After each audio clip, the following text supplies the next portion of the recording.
అవును, లక్షల సంపాదన వదులుకోవడం అంటే ఈజీ విషయం కాదండి. కాదు. అండ్ ఇప్పుడు పొద్దున్న లేవగానే ఇంకొకటి అండి, ఒక బిజీ పర్సన్ మీరు ఉన్నారు స్వప్న గారు అంటే, మీరు ఇంకా మిమ్మల్ని కట్టేసినా కూడా మీరు ఆగలేరు. ఎందుకంటే మీ మనకి అంత ఉంది, అంత పని చేసేవాళ్ళు పొద్దున్న లేవగానే మనం ఏం పని లేదంటే ఎలా ఉంటుంది? అదే బిగ్గెస్ట్ కామెడీ స్కిట్లా ఉంటుంది. అంతే, అది దానంత నరకం ఉండదు. పొద్దున్న లేవగానే ఆ స్కిట్, షూటింగ్, అట్ట ఇట్ట మైండ్ అలా పరిగెట్టి పెట్టే మైండ్కి ఏమీ లేదంటే అది దానంత నరకం ఇంకోటి ఉండదు. అలా ఒక 3 సంవత్సరాలు ఫేస్ చేసిన తర్వాత ఆ ఫ్రస్ట్రేషన్లోంచి వచ్చిన ఐడియానే బలగం. అంటే ఇన్ని రాసాము. నేను చాలా సినిమాలకు అంటే చాలా సినిమాలు కాదండి, నా ఫ్రెండ్స్ డైరెక్ట్ చేస్తా ఉంటే వాళ్ళకు నేను సబ్జెక్ట్లో కూర్చునేవాడిని, కామెడీ ట్రాక్స్ రాసి ఇచ్చేవాడిని.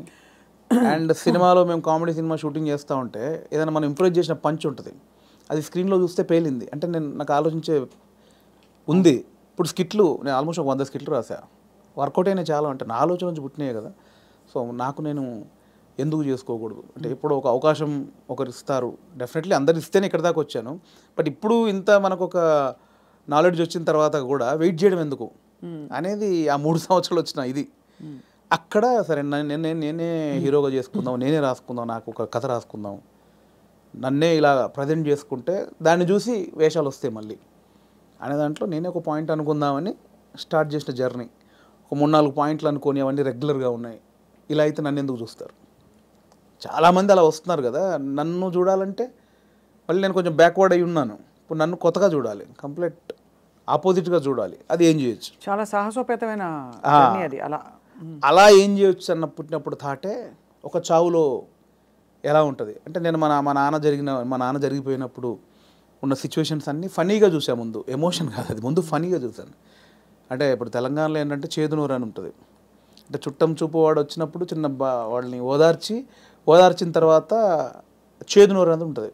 అంటే ఇంత మందు తీసుకొచ్చి, ఇంత చికెన్ మటన్ తీసుకొచ్చి నా వంతుగా నీకు ఒక భరోసా ఇచ్చి, నీ బాధని తొలగించి ఈ వచ్చిన వాళ్ళు ఇస్తారు. అంటే ఆచారం ఏంటంటే అండి, ఇప్పుడు నేనున్నాను, నాకు ఒక మా ఇంట్లో చేదు జరిగింది, ఎవరో చనిపోయారు, చేదు జరిగింది. మా బావను, మా మావయ్యను, బావ మరుదు ఎవడు వాడు వచ్చి నన్ను ఓదార్చి, సరే బావ జరిగిపోయిందని ఈ బాధను దూరం చేయాలి. నాకు ఏదైతే ఆ మిస్సింగ్ ఫీల్ ఉందో దాన్ని దూరం చేయగలని ఏం చేయాలి? ఇంత మందో బిందో తీసుకొచ్చి కాసేపు 2 గంటల సపోర్ట్ ఉండి కడుపు నిండా తినబెట్టి ఏం కాదులే నేను ఉన్నానులే అని సపోర్ట్ ఇచ్చే వెళ్ళే విధానం అనమాట అది. కరెక్ట్, అవును. సో అదొక ఆచారంగా వచ్చింది, చేదునూరు అంటాం. ఇప్పుడు పెద్ద ఫ్యామిలీ అనుకోండి, ఇప్పుడు బాంబేలో ఉంటారు ఒకరు బావంట ఆయన, అక్కడ 10 మంది చుట్టాలు ఉన్నారు, ఇక్కడ చనిపోయింది, కంపల్సరీ రావాలి, వస్తారు, ఈ ప్రక్రియ కూడా చేయాలి. ఇప్పుడు 10 మంది 10 రోజులు ఉండలేరుగా, 2 రోజుల్లో చేసి వెళ్ళిపోవాలి. అవును. సో 10 మందిది వీడు తాగాలి, నేను తాగాలి, తినాలి, తాగాల్సిందేనా అంటే బాంబే నుంచి వచ్చాడండి పాపం, మా బావకి ఇలా జరిగిందని ఏదో ఆయన తృప్తికి చేసే. నేను ఒక ముక్కనాన్న తినకపోతే ఆడేమనుకుంటాడు, ఫీల్ అవుతాడు కాబట్టి చేయాలి, కంపల్సరీ. సో ఈ ప్రాసెస్ మా నాన్న జరిగింది అనమాట. మాది పెద్ద కుటుంబం, మా అమ్మకి నేను 9వ వాడిని, మా పెదనాన్నలు 6, మా మేనత్తలు 3. సో మా ప్రతి పెదనాన్నకి ఫ్యామిలీ మినిమం 10 మంది, 7 మంది, 8 మంది, వాళ్ళందరూ వచ్చి 200 మంది మా కజిన్స్ ఉంటారు, అన్నయ్యలు, వదినలు, వాళ్ళ పిల్లలు అందరూ వచ్చేసి ఏమైపోయిందంటే ఆ 11 రోజులు మా నాన్నది చనిపోయిన నెక్స్ట్ డే నుంచి మార్నింగ్ ఒక సెటప్, 11 o'clock ఒక సెటప్, 1 o'clock తప్పదు. దీనిలో ఏం జరుగుద్ది? ఇప్పుడు నేనున్నాను, మీరు వచ్చారు, రాగానే సరే బావ ఇలా జరిగిందంటే సరే కూర్చో తాగదు అంటే కాదు కదా. మీరు అడుగుతారు ఎలా జరిగింది బావ ఏంటి అంటే నేను చెప్పాలి, నేను ఇలా ఉన్నాడు నాన్న చూస్తూ అని ఏడవాలి. ఓకే అయిపోయింది. ఇప్పుడు 12 o'clock ఇంకోటి వచ్చాడు, వాడికి కూడా సేమ్ ఏడవాలిగా. రాగానే రాబావ కూర్చోండి, వాడు మళ్ళీ చూసేవాడు ఒక కంట నీరు కూడా పెట్టలేదు, వాడు రాగానే తాగినని వాడు అనుకుంటాడని వాని కోసం మళ్ళీ సేమ్ ప్రాసెస్. ఏమైందంటే నానిలా లేడు అన్నీ. అంటే నాకు అలా మంది ఎలా జరుగుతుందంటే వస్తున్నారు, తాగుతున్నారు, ఏడుస్తున్నారు, తింటున్నారు, పంటున్నారు, ఏడుస్తున్నారు, ఏంద్రా అది. అప్పుడు నా చిన్న వయసు 99లో మా నాన్న చనిపోయినప్పుడు ఆ వయసులో నాకు అది అనిపించింది, మీరు సెలబ్రేట్ చేసుకుంటున్నారా, బాధపడుతున్నారా, ఎంజాయ్ చేస్తున్నారా అనేది ఒకటి ఉంది, ఎప్పుడో చూసినది. అది ఇక్కడికి షిఫ్ట్ అయిందనమాట. ఎలాంటి కథ చేయొచ్చు అదే అన్నప్పుడు మా ఫ్రెండ్ ప్రదీప్ అద్వైతం అని ఇప్పుడు నెక్స్ట్ వైజయంతి మూవీస్లో పెద్ద సినిమా చేస్తున్నాడు. సో నాకు బెస్ట్ ఫ్రెండ్ అనమాట. సో తను ఏంటంటే ఒకసారి 10 days కనిపించలా, మళ్ళీ వస్తే డార్లింగ్ ఎక్కడికి వెళ్ళామంటే ఇట్లా మా పెద్దనాన్న చనిపోయాడు రా, గమ్మతుంటుంది మన తెలంగాణలోని, మా తాగుడు గోల ఇలా ఏడుపు అని అన్నాడు. అది స్ట్రైక్ ఏదో బాగుంది కదా అని ఒకసారి రివెండ్కి వెళ్తే మా నాన్నది ఇంత జరిగింది కదా ఫన్ ఇక్కడ, ఇది కదా మనం ఆపోజిట్గా చెప్దాం అనుకున్నాం. అక్కంచెలు మొదలైన కథ సో అప్పుడు ఒక 4 సీన్లు రాసుకొని ఫ్రెండ్స్కి చెప్తే వాళ్ళు హిలీరియస్గా నవ్వి దానికి ఇంకో 4 సీన్లు వేసి. కానీ ఇక్కడ విశేషం ఏంటంటేనండి, జబర్దస్త్ కావచ్చు, ఇది కావచ్చు, చాలా సీరియస్ అంశాలని లైటన్ చేయడం ఈజీ కాదు. సెంటిమెంట్స్ హర్ట్ అవుతాయని ఒక బాధ ఉంటుంది కదా. ఇప్పుడు మీరు పిల్లలు పుట్టలేదు ఒక జంటకి, దాని మీద మీరు జబర్దస్త్లో ఒక స్కిట్ రాయాలనుకోండి, చాలా మంది హర్ట్ అయిపోతారు. నీకు అసలు మనసుందా, నువ్వు సమాజంలో బాధ్యత గలవాడివా, ఇవన్నీ అడుగుతారు ఆబ్వియస్లీ కదా. అలాంటిదే చావు కూడా చాలా పర్సనల్, చాలా ఇది. కానీ ఇందులో మీరు ఒక విధమైన హ్యూమరు, లైఫ్లోని చాలా సటిల్గా జరిగిపోయే ఇవన్నీ తీసుకొచ్చారు చూడండి. అది దాన్ని కూడా మన పెద్దవాళ్ళు చెప్పిన నిదర్శనాలు అండి నిజంగా. అంటే ప్రతి విషయంలో మీకు సీరియస్నెస్ ఉంటుంది, కామెడీ ఉంటుంది. ప్రతి ఇన్సిడెంట్లో మీరు కామెడీ, ఇప్పుడు ఇది సీరియస్ అనుకోండి ఒక చావు అనేది, ఎగ్జాక్ట్ లేకపోతే ఒక కామెడీదే తీసుకుందాం, కానీ దానిలో కూడా సీరియస్ ఉంటుంది. ఇది చావు అనేది సీరియస్ అనుకోండి, దానిలో మనం కామెడీ చెప్పాను నేను, కానీ ప్రాపర్గా ఒక కామెడీ ఎపిసోడ్ ఉందనుకోండి, దాంట్లో సీరియస్ కూడా ఉంటుంది. మనం చూసే దృష్టికోణమే. నాకు ఒకసారి ఏమైందంటే అవునన్నా కాదన్నా అనే సినిమాకి మేము ట్రిప్కి వెళ్ళామన్నమాట. సో తేజ గారు, ఉదయ్ కిరణ్ గారు, సుమన్ శెట్టి, నేను, ధర్మవరం సుబ్రహ్మణ్యం గారు. ఆయన ఒక చోట ఒక మాట అన్నాడండి ఒక ఇంటర్వ్యూలో. ప్రెస్ వాళ్ళు అడిగారు, అదండి అందులో కొంచెం బూత్ ఉందండి, శృంగారం ఎక్కువ ఉందండి అంటే, ఆయన ఒక మాట, ఏ సందర్భమో నాకు తెలియదు, ఒక మాట నన్ను పడిపోయింది. ఏమైనా ఇప్పుడు ఎయిడ్స్ మీద సినిమా చూస్తున్నప్పుడు, ఎయిడ్స్ మీద అవగాహన కల్పించడానికి ఒక సినిమా చేస్తున్నప్పుడు ముందు శృంగారం చూపించాలి. వాడు ఎలా అడిక్ట్ అయ్యాడు శృంగారానికి, కొంచెం బ్యాడ్ రూట్ ఎలా పట్టాడంటే అవన్నీ చూపించాలి. కొంచెం ఆ రొమాంటిక్ అప్పీల్ చూపించినప్పుడే ఇది చెప్తావు, అది చూపించకుండా ఇది చెప్తే ఎవడు చూడ్డాయి అన్నాడు. కరెక్ట్, అంతే, అది నిజమే. మీకు అర్థమైంది? నాకు అందులో ఏదో దొరికింది నాకు. అంటే మనకు మంచి చెప్పినప్పుడు దానిలో చెడు కారణమైంది ముందు చెప్పినప్పుడే, ఇది చెడు, దీనివల్ల ఇది జరుగుతుందని చెప్తాం కదా. అవును, ఆ మంచిని పట్టుకుంటే సరిపోతుంది. పట్టుకోవాలి.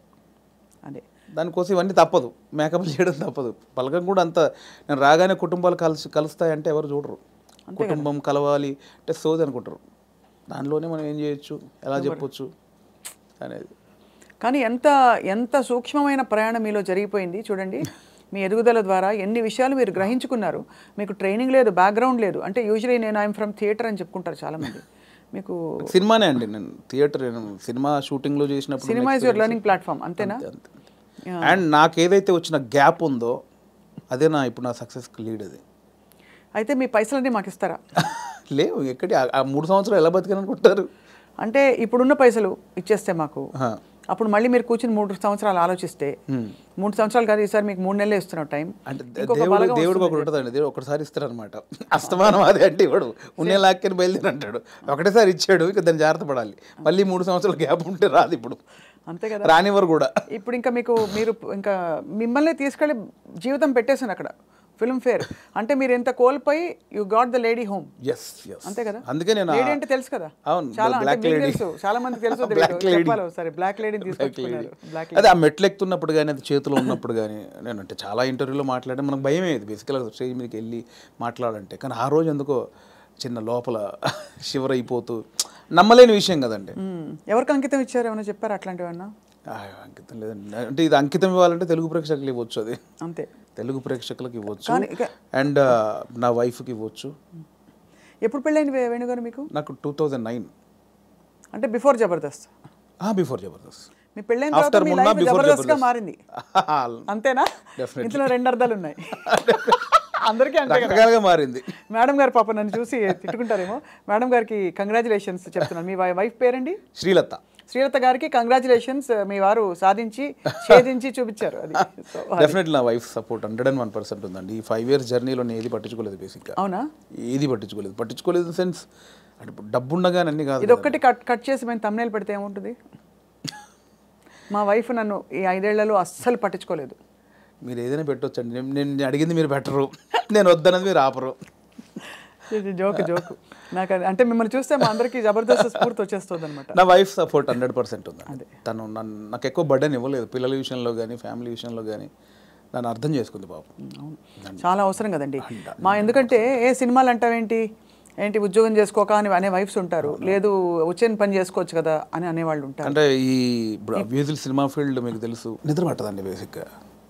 11 అవుద్ది, 12 అవుద్ది, సినిమాలు చూస్తూ ఉంటాం, కళ్ళు స్ట్రెయిన్ అయిపోతుంటాయి, బెడ్ మీదకి పడుకుంటాం, అలా అయిపోతాయి కళ్ళు. అలా ఏదో మనకు పోలీసులు టార్చర్ చేస్తే అలా పెడతారు చూడండి, ఇప్పుడు పీపుల్స్ ఎన్కౌంటర్ సంథింగ్ సినిమాలో అలా పెడతారు, అలా అయిపోతాయండి. పట్టదు నిద్ర. అంటే ఎలా ఇది ఎట్లా ఎట్లా ఏం చేయాలి ఏం చేయాలి ఇది ఓకే అవుద్దా కాదా, నెక్స్ట్ పాయింట్కి వెళ్దామా అని మళ్ళీ కూర్చుంటాం, మళ్ళీ ఏదో సినిమా పెడతాం, మళ్ళీ ఏదో చేస్తాం, అవ్వదు. అలా 5-6 అయిపోతాయి. అట్లేదండి మళ్ళీ సినిమా చూద్దాం, లేకపోతే దొరకవు సినిమాలు దొరకవు. అవును. సరే మనకు సంబంధించిన సినిమా ఎంతసేపు చూస్తావు, ఎంతసేపు నీ నెక్స్ట్ కథ కొంచెం నవ్వుకోవడానికి ఒక సినిమా చూస్తాం, ఏదో పెడతాం, ఇది కాదు అంతలో మళ్ళీ అది పెడతాం, ఇది కాదు ఇంకోటి ఏదో వెబ్ సిరీస్, ఇది కాదు బుక్ పడతాం. అంటే నాకు తెలిసి ఇప్పుడు అనుభవిస్తున్నారు కదండి, మేబీ 2-3 సినిమాలు చేసిన తర్వాత మైండ్ సెట్ అయిద్దేమో మేబీ.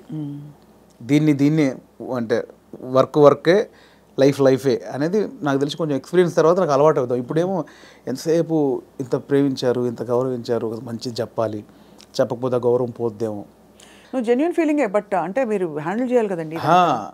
అండ్ ఇప్పుడు నాకు అంతకుముందు యాక్టర్గా ఉన్నప్పుడు ఎలా ఉంటుందండి, పొద్దున్న స్టాఫ్ వస్తారు, చిన్న 7 o'clock వెళ్తాం, 8 o'clock లొకేషన్ వెళ్ళగానే కలర్ఫుల్గా దిగ్గానే యూనిట్ మొత్తం 200 మంది ఉంటారు, ఎవరెవరు యాక్టర్లు ఉన్నారు, చిన్న సరదాగా ఉంటుంది, క్యారవాన్కి వెళ్ళామా, రెడీ అయ్యామా, తృప్తిగా వచ్చామా, చేసామా, 6 అయిపోయిందా, కథం ఈ షూటింగ్ అయిపోయింది ఇంటికి. ఇప్పుడు అలా కాదు కదండి, రూమ్లోనే